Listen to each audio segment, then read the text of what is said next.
Planting new trees and shrubs in your landscape can be an exciting process, but with such a variety of plants to choose from, it can easily become an overwhelming decision.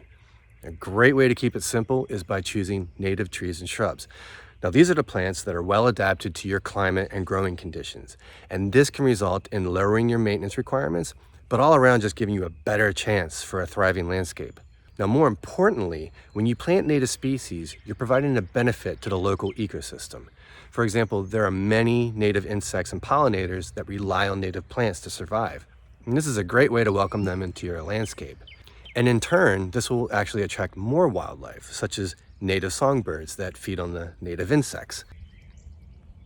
Now keep in mind, just like any plant, native plants have soil and light requirements that your landscape may or may not have. Just because a plant is native to your area doesn't necessarily mean it's a good fit. So when in doubt, a soil analysis and consultation from an arborist will guide you to the right native trees and shrubs for your landscape.